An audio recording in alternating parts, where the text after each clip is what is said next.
আজ বুধবার ৪ঠা অগ্রহায়ণ ২০২৪ সালের ২০শে নভেম্বর। মেষ রাশি, মেষ লগ্ন, এরিস সাইনের জাতক জাতিকাদের আজকের দিনটি কিন্তু এক প্রকার বেশ কাটতে চলেছে।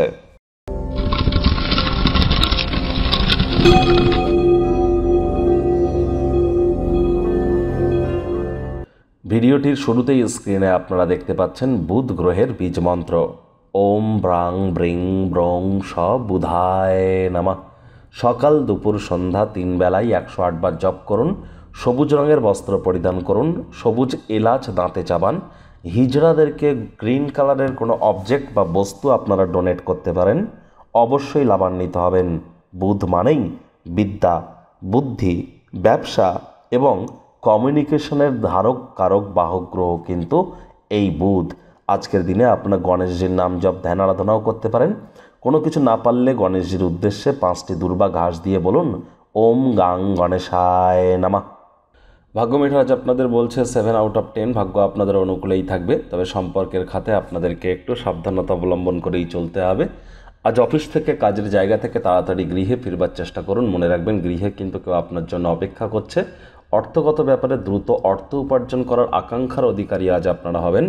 নিজের ভবিষ্যৎকে গড়ে তোলায় মনোযোগী না হয়ে বাইরের ক্রিয়াকলাপে অতিরিক্ত কার্যকলাপ যদি করেন, পিতামাতার বকুনির সম্মুখীন কিন্তু আপনারা হতেই পারেন। আয় ইনকাম বাড়বে। চাকরিজীবী যারা আছেন তাদের অফিসের পরিবেশ এক প্রকার বেশ। বস কলিগদের সাথে ভাব ভালোবাসাও বাড়বে। কর্মে গতি অনুভব করবেন।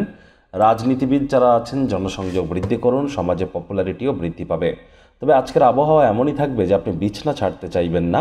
বিছানা ছাড়ার পর অনুভব করবেন যে যথেষ্ট মূল্যবান সময় নষ্ট করেছেন। আলসেমি করলেই কিন্তু ক্ষতি। শিক্ষার্থী বিদ্যার্থীদের পড়াশোনায় মনোযোগ আরও বৃদ্ধি করতে হবে। উচ্চশিক্ষার জন্য যারা বিদেশ যাত্রার কথা ভাবছিলেন, ভাগ্যদেবী কিন্তু আজ আপনাদের পক্ষে নেই। আজ আপনাদের সন্তান সন্ততি থেকে থাকলে তাদের দিকে কঠোর সজাগ দৃষ্টি বজায় রাখুন। হাউস ওয়াইফ যারা আছেন দিনের শুরুটা তাড়াতাড়ি করুন। প্রেমিক প্রেমিকা, স্বামী স্ত্রী, না ভাব ভালোবাসা রোম্যান্স, না তর্ক বিতর্ক অশান্তি, কোনোটাতেই বাড়াবাড়ি যেন করবেন না। অন্যান্য দিনের ন্যায় আজকের দিনটিকে সাধারণ হিসাবে ট্রিট করবার আপ্রাণ চেষ্টা করুন। শত্রুপক্ষ বিরোধী পক্ষ আজ কিন্তু খুব একটি শক্তিশালী থাকছে না। পরিবার পরিজনদের উপর জোর করে নিজের মতামতকে জাহির করলেই কিন্তু ক্ষতি।